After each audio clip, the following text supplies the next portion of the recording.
بسم اللہ الرحمن الرحیم۔ بزرگوں اور بھائیوں، زندگی کے دن گزرتے جا رہے ہیں۔ ابھی 1 سال پہلے کی بات ہے کہ ہم لوگ یہ کہہ رہے تھے کہ رمضان آ رہا ہے، لیکن رمضان آیا اور اس کے بعد چلا گیا، اب دوسرا رمضان آ رہا ہے، لیکن احساس اتنا نہیں ہو پا رہا ہے کہ 1 سال گزر گیا۔ ایسے لگ رہا ہے کچھ دن پہلے رمضان آیا تھا، اب پھر رمضان آیا۔ بزرگوں اور بھائیوں، یہی حال ہماری زندگی کا ہے۔ دیکھتے دیکھتے زندگی کے دن گزرتے جا رہے ہیں اور ہمیں احساس نہیں ہو پا رہا ہے۔ جمعے کی برکت سمجھ لیجئے کہ دن محسوس ہوتے ہیں، آج جمعہ ہے، اوہو 1 ہفتہ گزر گیا، ورنہ احساس نہیں ہوتا ہے۔ ایسے ہی رمضان آیا تب محسوس ہوتا ہے 1 سال گزر گیا، 1 سال، ورنہ حقیقت یہ ہے کہ زندگی کے دن جس تیزی کے ساتھ گزرتے جا رہے ہیں، ہم کو اس کا صحیح معنی میں احساس نہیں ہو رہا ہے۔ اب آپ بتائیے کتنے لوگ ہمارے ساتھ گزشتہ سال اسی مسجد میں، اسی شہر میں موجود تھے، کتنے اللہ کو پیارے ہو گئے۔ آج ان پر ماہ مبارک آ رہا ہے، لیکن وہ اپنے تنوں مٹی کے نیچے دفن ہیں اور نہ کوئی ایک مرتبہ سبحان اللہ کہہ سکتے ہیں، نہ اللہ کا ذکر کر سکتے ہیں، نہ اللہ کی کوئی عبادت ان کے لیے ہے۔ ختم ہو گیا وقت۔ ایسے ہی بزرگوں اور بھائیوں، ہم بھی اگر دیکھتے رہے اور اپنے اس زندگی کو قیمتی نہیں بنایا، پھر نہ اللہ نہ کرے ہم بھی قبر میں جب چلے جائیں گے تو کفے افسوس ملتے رہیں گے کہ اتنا بڑا مبارک مہینہ آیا، رحمتوں کا، برکتوں کا، مغفرتوں کا، اللہ کی رحمتوں کے برسنے کا، اور ہم خالی ہاتھ رہ گئے، تہی دامن رہ گئے اور خالی ہاتھ رہ گئے اور کچھ نہیں کمایا۔ یہ پھر افسوس کرنے کا موقع نہ آئے۔ ایک مرتبہ اللہ زندگی میں ایک نعمت پھر دے رہا ہے، اس کی ہم کم از کم قدر کریں۔ یہ بہت بڑا احسان ہے، بہت بڑی نعمت ہے، بہت بڑی اللہ کی طرف سے ایک عطیہ اور بہت بڑا انعام ہے جو اس وقت ہم کو اور آپ کو ملنے جا رہا ہے۔ کتنے خوش نصیب ہیں وہ لوگ جن کو یہ مبارک مہینہ نصیب ہو جائے۔ اس مبارک مہینے کے لیے پیغمبر صلی اللہ علیہ وسلم 2 مہینے پہلے سے اللہ سے مانگتے تھے، اللہم بارک لنا فی رجب و شعبان وبلغنا رمضان۔ اے اللہ، رجب میں، شعبان میں برکت عطا فرمائیے اور رمضان تک ہم کو لے جائیے، پہنچائیے، رمضان کی سعادتوں سے ہمیں مالا مال فرمائیے۔ یہ دعا فرماتے تھے۔ یہ دعا نہیں معلوم ہم میں سے کتنوں نے اللہ کے پاس کی ہے، اور پیغمبر صلی اللہ علیہ وسلم کی دعا کے اندر ہم بھی شریک ہوئے ہیں۔ کتنے خوش نصیب ہیں جنہوں نے مانگا ہوگا۔ اب بھی موقع ہے کہ یہ رجب کے کچھ دن باقی ہیں، یہ شعبان کے کچھ دن باقی ہیں، آپ اور ہم مانگ سکتے ہیں، اور ابھی مانگنا چاہیے اللہ سے۔ حضرات صحابہ رضوان اللہ علیہم اجمعین 6 مہینے پہلے سے اس کا استقبال کرتے تھے۔ یہ ہم ایسے ہی نہیں کہتے ہیں، صحابہ کرام کے اقوال موجود ہیں حدیث کی کتابوں میں۔ 6 مہینے پہلے سے اللہ سے مانگتے تھے، اے پروردگار رمضان تک ہمیں پہنچا دیجئے اور رمضان کی قدردانی کی توفیق عطا فرمائیے۔ یہ بہت بڑا مہینہ ہے، اس کی کچھ قدر ہم سے کروا لیجئے۔ یہ اللہ سے 6 مہینے پہلے مانگتے تھے، اور پھر فرماتے ہیں رمضان کے چلے جانے کے بعد 6 مہینے تک اس کی دعا کرتے تھے، اے اللہ جو کچھ رمضان میں ہم نے کیا ہے اس کو قبول فرمائیے۔ 6 مہینے تک پھر قبولیت کی دعا، 6 مہینے سوال اللہ سے استقبال کے لیے، اور 6 مہینے اللہ سے اپنے اعمال کی قبولیت کی دعا۔ گویا پورا سال رمضان ہی رمضان ہے، اور یہ حق ہے اس کا، ہم نے سمجھا نہیں۔ ہمارے پاس وہ آنکھیں نہیں ہیں میرے بزرگوں، ہمارے پاس وہ آنکھیں نہیں ہیں کہ جن آنکھوں کو اللہ تعالیٰ نصیب فرمائے کہ وہ دیکھتے ہیں آسمان سے بارش سے زیادہ، سمندر سے زیادہ اللہ کی رحمتیں صبح شام برستی ہیں، وہ آنکھیں ہمیں میسر نہیں۔ امام ربانی حضرت مجدد الفسانی رحمۃ اللہ علیہ، جن کے تقوی پر، طہارت پر، جن کے علم پر اور جن کی ذہانت پر امت کا اتفاق ہے، ایسے زبردست انسان، انہوں نے لکھا ہے کہ اللہ کی رحمتیں ہر آن برستی ہیں، ہر وقت، شوال میں بھی، رجب میں بھی، محرم میں بھی، سفر میں بھی، پورے 11 مہینے میں بھی برستی ہے، اور اللہ کی رحمت رمضان میں بھی برستی ہے۔ لیکن دونوں کی نسبت فرمایا، دونوں کا تناسب اگر دیکھنا چاہو اور دونوں کا فیصد نکالنا چاہو تو اتنا ہے جیسے ایک سمندر ہے اور ایک قطرہ ہے۔ سمجھ رہے ہیں آپ؟ ایک سمندر ہے اور سمندر کے ایک قطرہ ہے۔ پورے 11 مہینے میں جتنی اللہ کی رحمت برستی ہے، رمضان کے تنہا مہینے میں پورا سمندر بہتا ہے، اور بقیہ 11 مہینے میں سمندر کا ایک قطرہ اللہ کی رحمت کی شکل میں بہتا ہے۔ یہ ہے قیمت اس کی۔ اب آپ سمجھ لیجئے کیا ہم کہنا چاہتے ہیں، کیا انہوں نے بات لکھی ہے۔ جن کو اللہ نے بصارت عطا فرمائی ہے، جو اہل نظر ہیں، وہ یہ کہتے ہیں کہ سمندر سے زیادہ بارش کی طرح، سمندر کے پانی سے زیادہ اللہ کی رحمت برستی ہے، ریت کے ذروں سے زیادہ اللہ کی رحمت برستی ہے، اور جنگل کے درختوں اور اس کے پتوں سے زیادہ اللہ کی رحمت برستی ہے، یہاں تک کہ اس کا کوئی اندازہ نہیں لگایا جا سکتا کہ صبح شام ہر گھڑی ہر پل کتنی رحمت برستی ہے۔ ایک بات۔ دوسری بات، اسی وجہ سے رسول اللہ صلی اللہ علیہ وسلم اس مہینے کے آنے سے پہلے اہتمام فرمایا کرتے تھے اور لوگوں کو جمع فرمایا کرتے تھے۔ چنانچہ حدیث کی کتابوں میں موجود ہے، صحابہ اکرام فرماتے ہیں ہمیں رسول اللہ صلی اللہ علیہ وسلم نے جمع فرمایا شعبان کی آخری تاریخوں میں، اور یوں فرمایا کہ دیکھو تم پر ایک بہت بڑا مقدس مہینہ آ رہا ہے، ایک بڑا مقدس مہینہ آ رہا ہے جس کے اندر اللہ کی رحمتیں برستی ہیں، اور اس میں ایک رات ایسی ہے کہ جو 1000 مہینوں سے بہتر ہے، وہی لیلۃ القدر، شب قدر، جو اس میں محروم کر دیا گیا، اس رات سے محروم کر دیا گیا، وہ سارے خیر اور ساری نیکیوں سے محروم کر دیا گیا۔ اس مہینے میں جنت کے دروازے کھول دیے جاتے ہیں، گویا اشارہ ہے جو جانے والا ہے وہ جنت کا مستحق ہے، جنت کے دروازے کھول دیے جاتے ہیں، جہنم کے دروازے بند کر دیے جاتے ہیں، پھر جہنم میں نہیں جائے گا انشاءاللہ اس مبارک مہینے میں جانے والا شخص اللہ کی بارگاہ میں۔ یہی صاف بات ہے۔ اور شیاطین کو بیڑیاں ڈال کر سمندر میں پھینک دیا جاتا ہے تاکہ محمد صلی اللہ علیہ وسلم کی امتیوں کے روزے کو خراب نہ کرے۔ اس کا اول حصہ رحمت ہے، 10 دن رحمت ہی رحمت برستی ہے، 10 درمیان کے 10 دن عشرہ، درمیانی 10 عشرہ یہ مغفرت کا ہے، اور آخری عشرہ یہ جہنم سے برات اور آزادی کا ہے۔ لاکھوں انسان افطار کے وقت اللہ کے یہاں سے جہنمی آزاد کر دیے جاتے ہیں، روزانہ جہنمی لاکھوں کی تعداد میں جہنم سے آزاد کر دیے جاتے ہیں۔ اب آپ اندازہ لگائیے کیا مہینہ ہے یہ آپ سمجھ لیجئے تو کافی ہے، پھر ہم کو اس سے زیادہ کچھ کہنے کی ضرورت نہیں پڑے گی۔ آپ اس کو ذرا ٹھنڈے دل سے سوچیے کیا چیز ہو رہی ہے اور کس چیز کی طرف رغبت دلائی جا رہی ہے۔ لاکھوں، اور صبح شام ایک دعا ضرور قبول کی جاتی ہے، اور بالخصوص افطار کے وقت کی دعا اللہ کے یہاں ضرور قبول ہوتی ہے۔ یہ مہینہ صبر کا ہے اور صبر کا بدلہ جنت ہے۔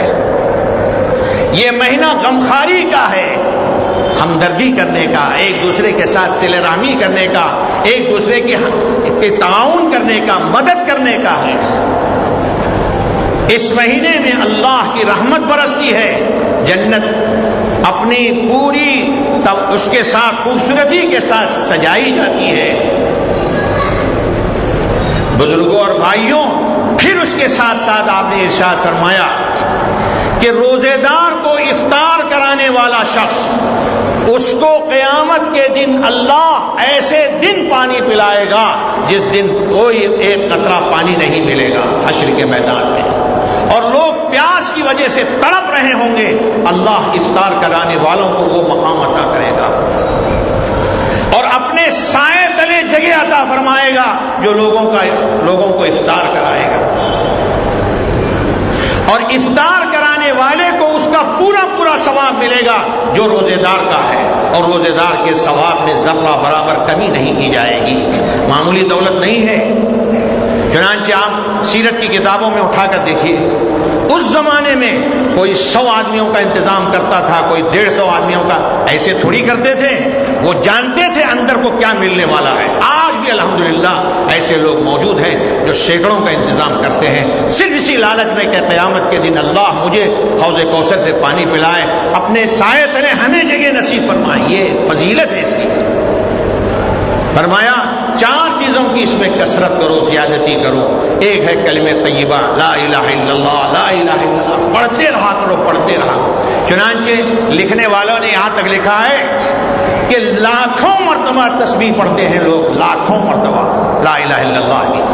ہم سمجھتے ہیں 100 مرتبہ پڑھ دیا تو کمال کر دیا، لاکھوں، اور بعض لوگوں کا 10-10 ہزار کا معمول ہے، 10-10 ہزار کا۔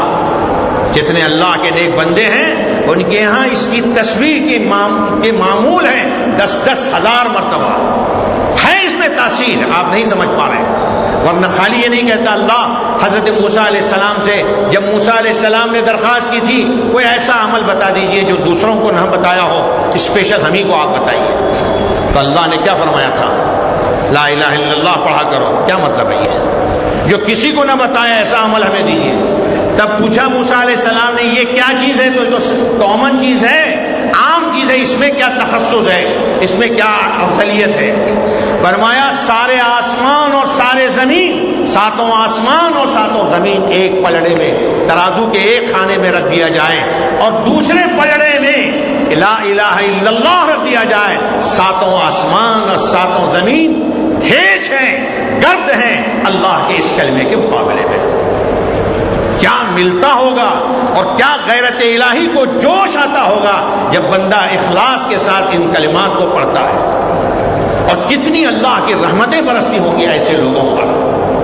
یہ ذکر کا مہینہ، تلاوت کا مہینہ، ایک تو یہ کہ ذکر کی لا الہ الا اللہ کثرت سے پڑھا کرو، اور دوسرے استغفار، استغفر اللہ ربی واتوب الیہ، جو آپ کو یاد ہو پڑھیے، کوئی خصوصیت نہیں، جو آپ کو یاد ہو پڑھتے جائیے، کچھ نہیں ہے۔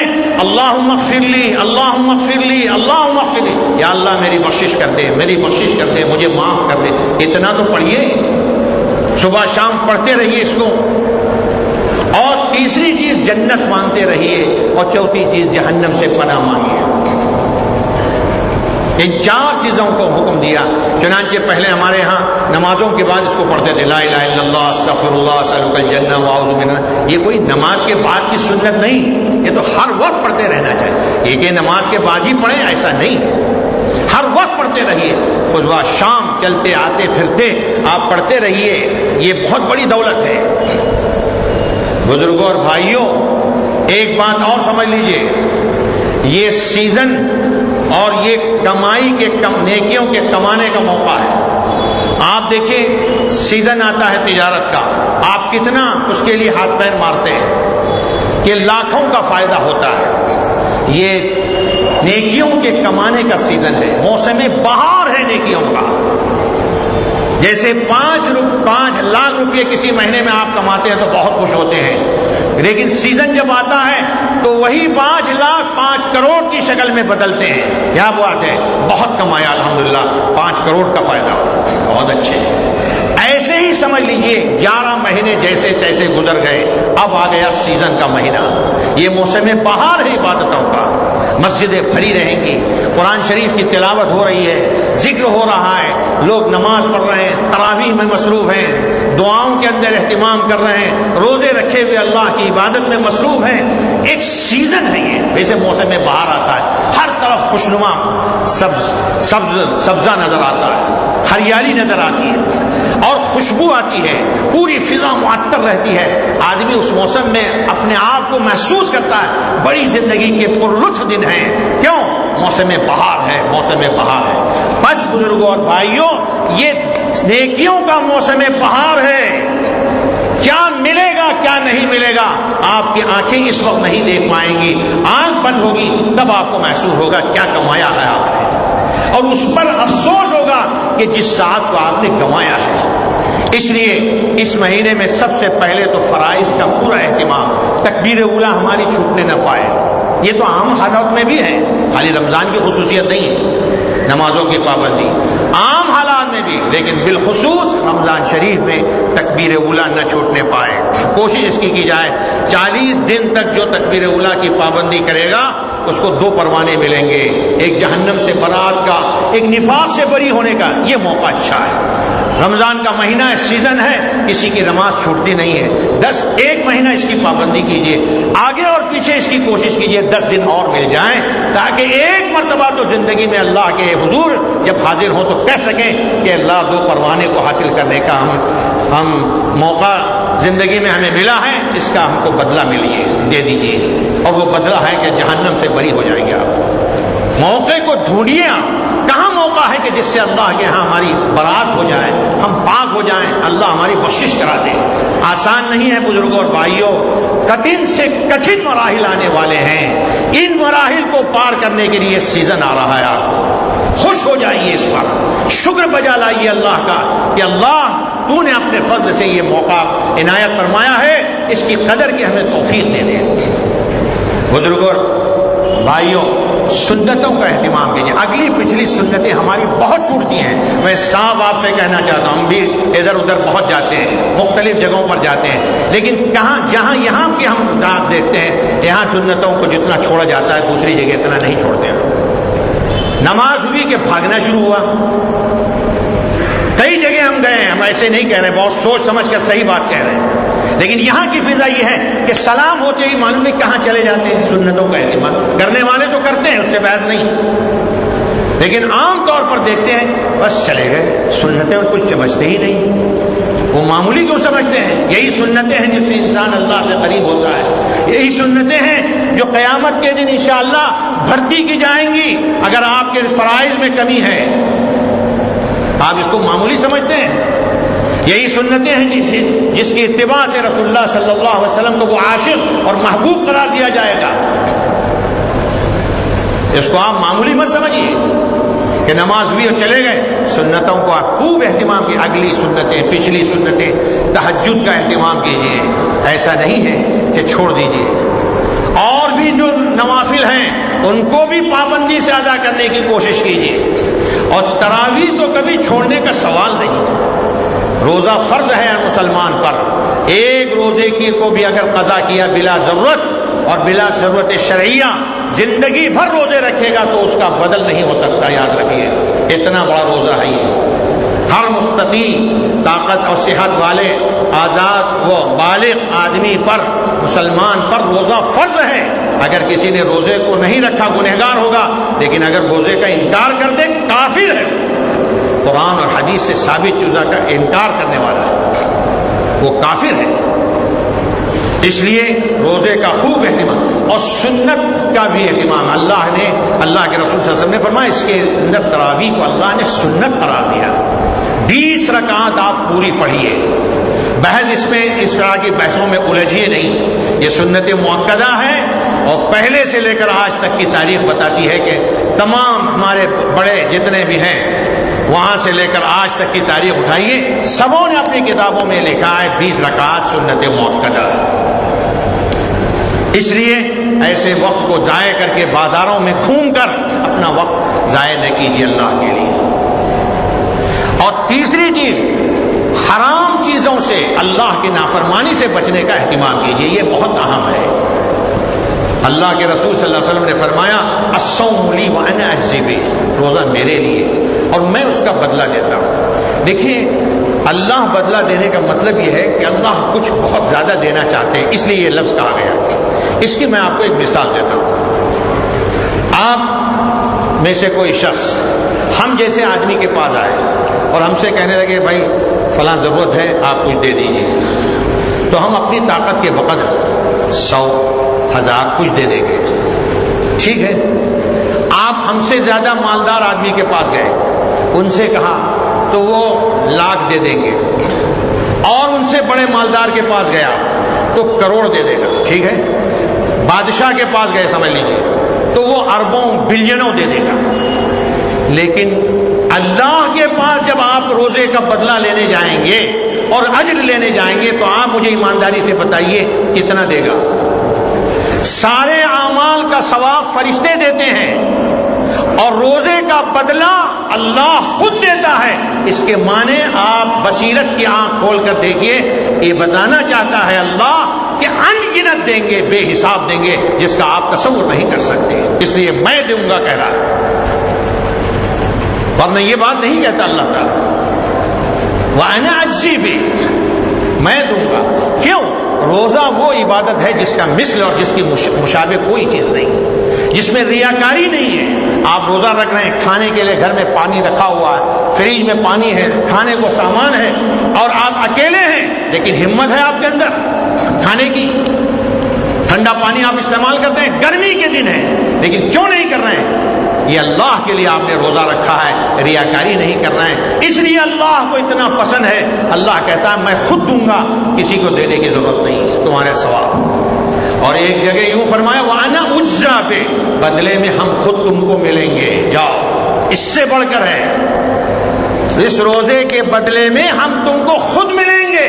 مطلب یہ کہ قیامت کے دن آپ کو اللہ کا دیدار میسر ہوگا، یہ خوشخبری آپ لے لیجیے پہلے سے، اللہ تعالیٰ اپنا دیدار کرائیں گے آپ کو، اس سے بڑھ کر اور کیا چاہیے؟ اور ایک بات اور یاد رکھیے، وہی امام ربانی حضرت مجدد الفسانی رحمۃ اللہ نے لکھا ہے کہ جو شخص اس مہینے کے اندر جمعیت دل کے ساتھ، پورے دل کی ایک سوئی کے ساتھ کسی کام میں لگا رہے گا، اللہ تعالیٰ پورے سال اس کا بدلہ دیں گے۔ اور جو اس مہینے میں تفرقے کے ساتھ رہے گا، ذہن یکسو نہیں ہے، توجہ نہیں ہے تلاوت کی طرف، توجہ نہیں ہے نماز کی طرف، اور توجہ نہیں ہے کسی اعمال صالحہ کی طرف، تو ایسے شخص کو پورے سال 11 مہینے بھی توجہ نہیں ہوگی۔ چنانچہ انہوں نے صراحتاً لکھا ہے کہ تم اگر یہ چاہو کہ 1 مہینہ تہجد کی پابندی رمضان میں کر لو، ہم ان کی بات کا خلاصہ سنا رہے ہیں، 1 مہینہ اگر رمضان میں تہجد کی پابندی کر لیں، اللہ کی ذات سے امید ہے 11 مہینے انشاءاللہ آپ تہجد گزار بنیں گے، اللہ آپ کی مدد کرے گا۔ اگر آپ نے 1 مہینہ اپنی نگاہ کی حفاظت کر لی، 1 مہینہ، انشاءاللہ 11 مہینوں میں آپ کی نگاہ کی حفاظت کا فیصلہ اللہ کرے گا۔ 1 مہینہ آپ نے جھوٹ بولنے سے اپنے آپ کو بچائے رکھا، 11 مہینے اللہ کی توفیق ہوگی کہ آپ کبھی جھوٹ نہیں بولیں گے۔ 1 مہینہ آپ نے حلال کھانے کا اہتمام کیا، امید واثق ہے اللہ کی ذات سے انشاءاللہ 11 مہینے آپ کے پیٹ میں حرام کی روزی نہیں جائے گی۔ یہ طاقت ہے اللہ نے اس روزے کے اندر رکھی ہے، اس لیے اس کا اہتمام کریں، روزوں کا، نمازوں کا، تلاوت کا، ذکر اذکار کا، اور خوب اللہ سے دعائیں کریں۔ دیکھیے شام دن بھر ایک آدمی مزدوری کرتا ہے، اور مزدوری کرنے کے بعد، محنت کرنے کے بعد اپنے مالک کے پاس آتا ہے، مالک صاحب ہمیں مزدوری دیجیے، دیتا ہے کہ نہیں دیتا ہے؟ ایسے ہی آپ دن بھر روزہ رکھ کر، پیاسے رہ کر اور بھوکے رہ کر جب اللہ کی بارگاہ میں ہاتھ اٹھا کر دعا کریں گے افطار کے وقت میں، اللہ کبھی آپ کی دعا عکارت نہیں بھیجے گا، ضائع نہیں کرے گا۔ یقین رکھیے آپ کو اس کا بدلہ دے کر رہے گا، وہ دعا مل کر رہے گی، آپ یہ مت سمجھیے۔ اور وہی وقت ہوتا ہے جس میں ہم کھیل کود میں یا ادھر ادھر کے جھمیلوں میں لگ جاتے ہیں۔ تہجد کا وقت ہے، افطار کا وقت ہے، بہت اہم وقت ہے، اور کچھ چیزوں کا اہتمام ہمیں ضروری ہے۔ ہم لوگوں نے ابھی شعبہ تبلیغ جماعت المسلمین کی طرف سے تمام مسجدوں کے سیکرٹری، صدر اور امام وغیرہ کو بلایا تھا، ابھی 2-4 روز پہلے کی بات ہے، اور اس میں بہت سی چیزیں سمجھائی گئی۔ اس میں یہ باتیں خاص طور سے خیال رکھنے کی ہیں، ہم پھر توجہ دیتے ہیں۔ نمبر 1، اپنی گھڑیاں ٹھیک رکھیے کہ ادھر کی 5 منٹ پہلے، ادھر کی 5 منٹ دیر، یہ سب جھمیلے ہو جاتے ہیں، پریشانیاں ہو جاتی ہیں. صحیح ٹائم رکھیے اور ٹھیک ٹائم رکھیے.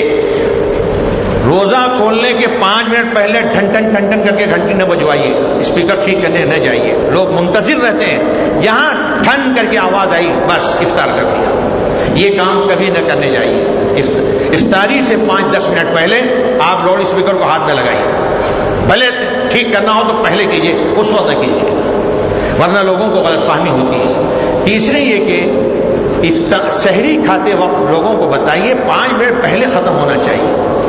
اگر آپ اذان تک کھاتے ہیں آپ کا روزہ نہیں ہوتا ہے. کیوں؟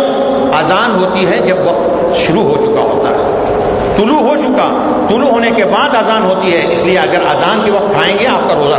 اگر کچھ کھایا ہے فوراً پھینکیے. نہیں، منہ میں والا ٹھیک ہے، وہ لقمہ ٹھیک ہے، وہ لقمہ ٹھیک نہیں ہے، پھینکیے آپ اس کو. اس لیے احتیاطاً 5 منٹ پہلے ختم کیجیے. یہ تو پرانی باتیں ہیں کہ اذان کے ختم ہونے تک کھائیے تو روزہ ہو جائے گا، سب غلط سلط باتیں. ایسے ہی اذان افطار کے لیے جو وہ سحری کے لیے اٹھاتے ہیں، ہر جگہ شور کرتے ہیں. 4:15 ہو گیا، 4 ہو گیا، 4:10 ہو گیا، 4:20 ہو گیا، ہر جگہ چیخنے کی اسپیکر پر ضرورت نہیں ہے. اب الحمدللہ سب کے پاس گھنٹے موجود ہیں، موبائل موجود ہے، الارم موجود ہے، سب اٹھ جائیں گے. ایک آدھ مسجد میں ٹھیک ہے اپنے اپنے حلقوں میں کسی جگہ بتا دیں یا اعلان کر دیں سحری کا وقت ہو گیا ہے، اٹھ جائیے. ہر مسجد میں ہر 10 منٹ کے اوپر چیخ رہے ہیں تو کتنی تکلیف ہوتی ہے. وہاں کمزور بیمار لوگ رہتے ہیں، غیر مسلم رہتے ہیں، سب کو تکلیف ہوتی ہے. کیا ضرورت ہے؟ ایک آدھ جگہ اگر کسی سے اعلان کرا دیا تو کافی ہے. اس کا بھی اہتمام رکھا. ایسے ہی تراویح کے وقت میں ہمارے نوجوان باتیں کرتے رہتے ہیں، ہر مسجد کے اندر یہی شکایت ہے. اور دھڑ دھڑ دھڑ دھڑ بھاگتے آتے ہیں، جب رکوع میں پہنچ جاتے ہیں. پڑھنے والے کو بھی تکلیف، آپ کو بھی ثواب سے محروم، آپ نے بھی اپنے آپ کو ثواب سے محروم کر دیا، کچھ فائدہ نہیں. اور دوسروں کی نماز کا گناہ آپ کے سر ہو جائے گا جب ان کو پڑھنے نہیں ہو پا رہا ہے. اس لیے نمازوں کے وقت میں گھومنا بھی نہیں چاہیے. اور تراویح ہو رہی ہے تو تراویح میں برابر اول سے آخر تک شریک رہیں. ان چیزوں کی طرف توجہ. پھر بازاروں میں عورتوں کا گھومنا یہ آپ کی بھی ذمہ داری ہے، ذرا دیکھتے رہیں. رات ہو رہی ہے، دن ہو رہا ہے، افطار کا وقت ہو رہا ہے، گھوم رہی ہیں. اب یہ کون گھوم رہی ہے ہمیں نہیں معلوم، لیکن ہر آدمی اپنے اپنے گھر کا ذمہ دار ہے. اس جانب بھی توجہ کرنے کی ضرورت ہے. اللہ تعالیٰ ہم سب کو اس کے طرف توجہ دینے کی توفیق عطا فرمائے. وآخر دعوانا